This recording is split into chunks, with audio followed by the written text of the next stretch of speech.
நம்ம பிரியாணி சர்வ் பண்ணிக்கலாம். சுட சுட பிரியாணி ரெடி ஆகிடுச்சு. வெஜிடேபிள் பீஃப் எல்லாம் போட்டு போன்லெஸ் பீஃப் போட்டு ஒரு சைட் டிஷ் செஞ்சுட்டு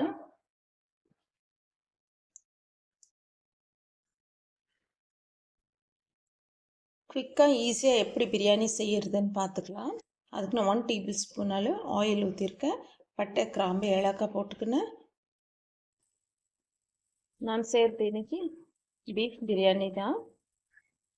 ஆனியன் வதங்கட்டும். நான் 2 பெரிய வெங்காயம் எடுத்து கட் பண்ணி போட்டிருக்கேன்.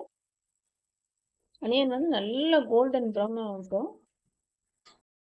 பூண்டு, இஞ்சி, பச்சை மிளகா, கொஞ்சம் கல்லுப்பு போட்டிருக்கேன். இந்த கிரைண்ட் பண்ணின்னு வந்துடலாம்.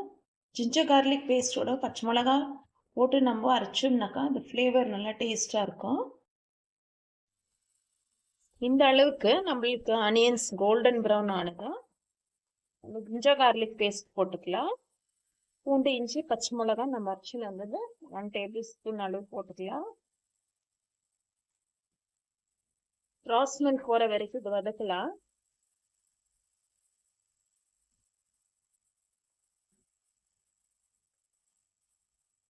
ஒரு 1/2 ஸ்பூன் அளவு மஞ்சள் தூள், 1 spoon garam masala, 1 spoon mutton masala add பண்ணிக்கலாம். Mutton masala 1 spoon, garam masala 1 spoon, 1/2 spoon turmeric powder. இதெல்லாம் நல்லா வதங்கட்டும். நம்மளுக்கு ஜிஞ்சர் கார்லிக் பேஸ்ட் போட்டது நல்லா வதங்கிடுச்சு. பூண்டு இஞ்சி அரைக்கும் போது நம்ம பச்சை மிளகா போட்டு அரைச்சோம் ஃப்ளேவருக்காக. அது ஒன்றும் இந்த பெருசாக காரம் எல்லாம் இதுக்கு சேர்க்காது. ஸோ நம்மளுக்கு தேவையாக இருக்கிற காரம் நம்ம போட்டுக்கலாம். நான் சொன்ன மாதிரி சாப்பாடு இன்னைக்கு நான் பச்சை மிளகா வச்சு தான் செய்ய போகிறேன். அதனால நம்ம இப்போ இந்த ஸ்டேஜில் பூண்டு இஞ்சி வதங்கின பிறகு க்ரீன் சில்லி போட்டுக்கலாம். புதினா போட்டுக்கலாம். வாஷ் பண்ணி கட் பண்ணி வச்சிருக்க கொத்தமல்லி இலைகள் போட்டுக்கலாம்.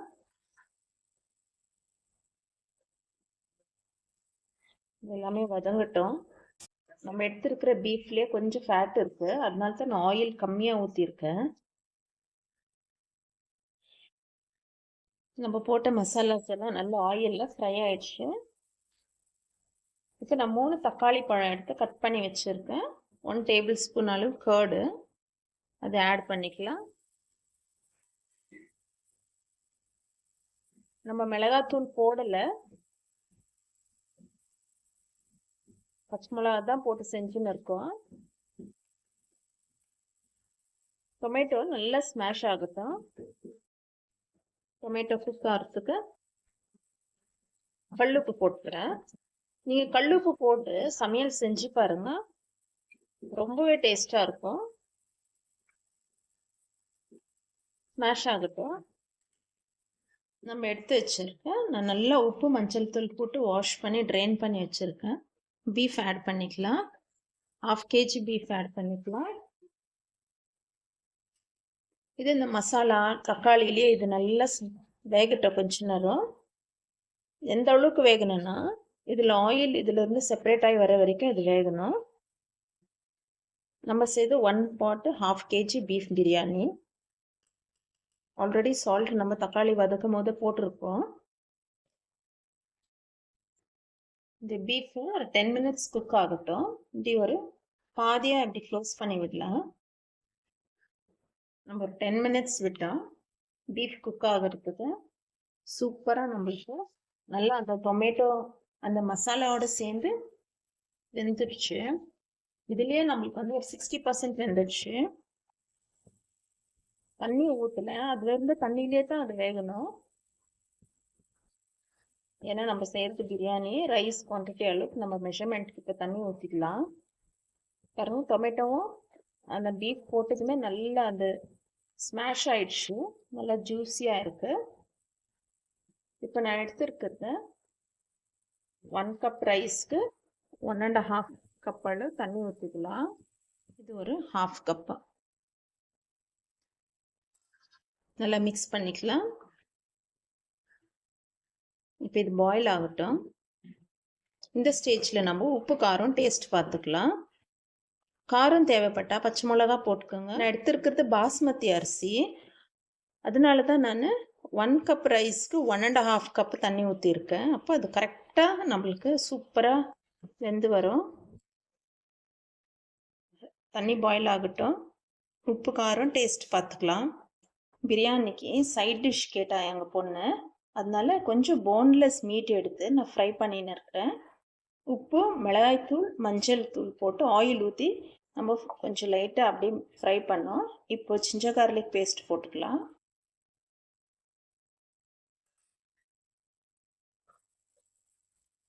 இதில் மசாலா நான் போட்டது உப்புத்தூள், மஞ்சள் தூள், மிளகாய்த்தூள், அவ்வளோதான். ஆயில் ஊற்றி அதை ஃப்ரை பண்ண கொஞ்ச நேரம்.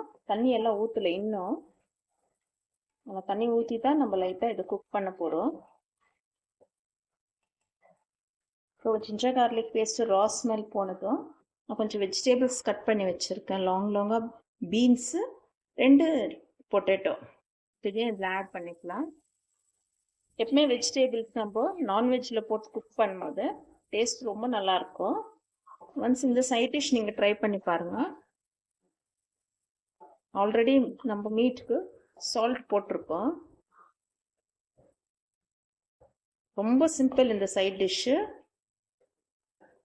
ஈஸியான ஒரு பிரியாணி, ஈஸியான ஒரு சைட் டிஷ்.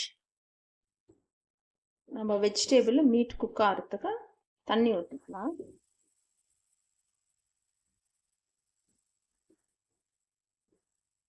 இந்த தண்ணி எதுக்கு ஊற்றிருக்கோன்னா இந்த வெஜிடேபிள் மீட்டு நல்லா குக் ஆகிறதுக்கு தான். இதை நம்ம க்ளோஸ் பண்ணி விடலாம். நல்லா குக் ஆகட்டும். நம்ம ஊற்றி இருக்கிற தண்ணி நல்லா ட்ரை ஆகிடணும். நல்லா ட்ரை ஆகிற வரைக்கும் நம்ம இதை பாயில் பண்ண விடலாம். சரி, இது குக் ஆகட்டும்.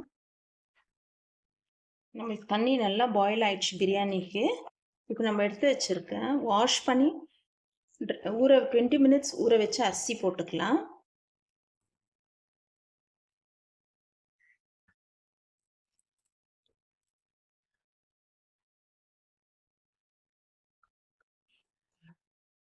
நம்ம பாஸ்மதி அரிசி போட்ட பிறகு ரொம்பவே ஹார்ஷாக நம்ம மிக்ஸ் பண்ணக்கூடாது. ஜென்டிலாக இப்படி லைட்டாக மிக்ஸ் பண்ணோம். பாருங்கள், நம்ம ஊற்றி இருக்கிற தண்ணி அரிசிக்கு மேலே லைட்டாக வந்திருக்கு. இப்படி தான் இருக்கணும்.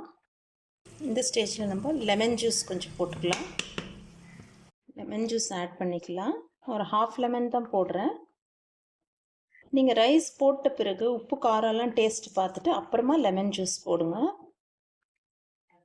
ஃபஸ்ட்டே நம்ம லெமன் ஜூஸ் போட்டிங்கன்னா, ஏற்கனவே என் சேனல் ஃபாலோ பண்ணுறவங்களுக்கெல்லாம் தெரியும், லைட்டாக நம்மளுக்கு மைல்டாக அப்படியே கசப்பு தன்மை வந்துடும்.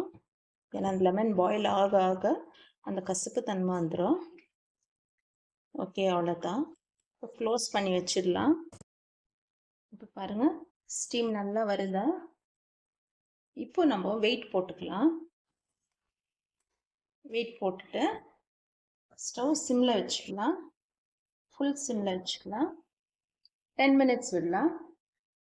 ஸ்டீம் வந்ததும் வெயிட் போட்டு ஸ்டவ் சிம்மில் வச்சுட்டு 10 மினிட்ஸ் விட்டுனா நம்ம biryani ready. 1 pot beef biryani ready ஆகிடும். நம்மளுக்கு சைட் டிஷ் பிரியாணிக்கு சூப்பராக ரெடி ஆகிருக்கு. பாருங்கள், தண்ணி நல்லா ட்ரையாக ஆகணும். அது வரைக்கும் நம்ம நல்லா குக் ஆகிறதுக்கு விடணும். குக் ஆகட்டும் இன்னும் கொஞ்சம் நேரம்.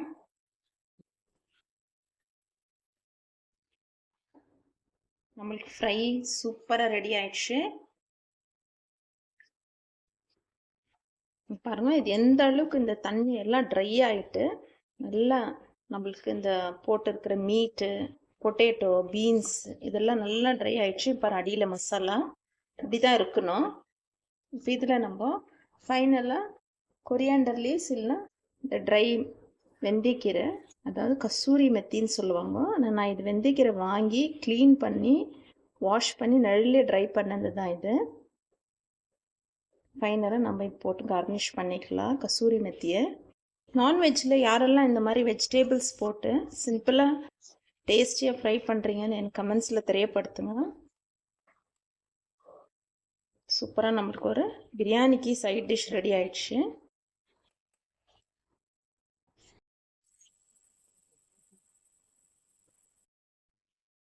நம்ம பிரியாணி வெயிட் போட்டு சிம்மில் வச்சோம். 10 மினிட்ஸ் ஆயிடுச்சு. நம்ம ஆஃப் பண்ணிடலாம். ஆஃப் பண்ணிவிட்டு ஸ்டீம் ரிலீஸ் பண்ணாமல் அப்படியே விட்டுடலாம். நம்ம ஸ்டீம் எல்லாம் ரிலீஸ் ஆயிடுச்சு. வெயிட் எடுத்துடலாம். குக்கர் ஓப்பன் பண்ணிக்கலாம்.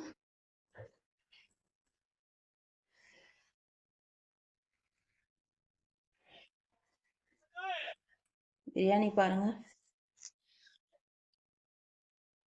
சூப்பராக இருக்குது நம்ம பிரியாணி. சேம் டைம் கலரும் பாருங்கள். 1 பாட் பிரியாணி, 1/2 kg பீஃப் போட்டேன், 1/2 kg ரைஸ் போட்டேன். ஈக்குவல் குவான்டிட்டி தான் போட்டேன். இந்த மெத்தடில் நீங்கள் ஒரு முறை ட்ரை பண்ணி பாருங்கள். நான் எதுக்கு மிக்ஸ் பண்ணுறேன்னா, உங்களுக்கு தெரியணும் தண்ணி நம்ம ஊற்றின குவான்டிட்டி இருக்கா இல்லை கரெக்டாக குக் ஆகிருக்கான்னு தெரியணும். அதுக்காக தான் பாருங்கள், நம்ம ரைஸ் கரெக்டாக குக் ஆகிட்டுருக்கு. சர்வ் பண்ணிக்கலாம். அரிசி பாருங்கள்,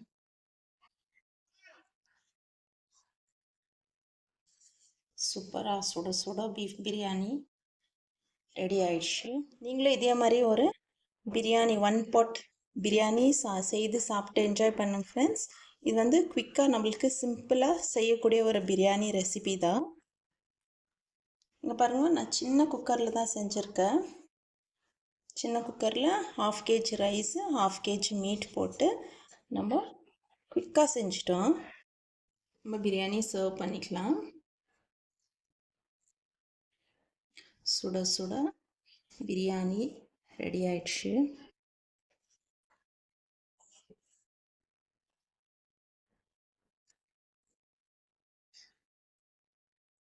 நம்ம சைட் டிஷ் வச்சுக்கலாம்.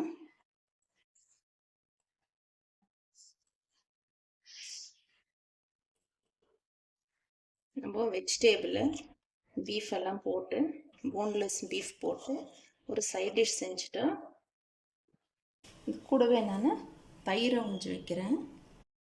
ஓகே ஃப்ரெண்ட்ஸ், சூப்பராக நம்மளுக்கு பீஃப் பிரியாணி 1 பாட் பீஃப் பிரியாணி ரெடி ஆயிடுச்சு 1/2 kgயில். இதே மாதிரி நீங்களும் சைட் டிஷ்ஷோட ஒரு ரைத்தா வச்சு சாப்பிட்டு என்ஜாய் பண்ணுங்கள். எப்படி இருந்துச்சுன்னு எனக்கு தெரியப்படுத்துங்க. சப்ஸ்கிரைப் பண்ணுங்கள். உங்கள் ஃப்ரெண்ட்ஸ் ரிலேட்டிவ்ஸ்க்கெல்லாம் ஷேர் பண்ணுங்கள். தேங்க்ஸ் ஃபார் வாட்சிங். பாய்.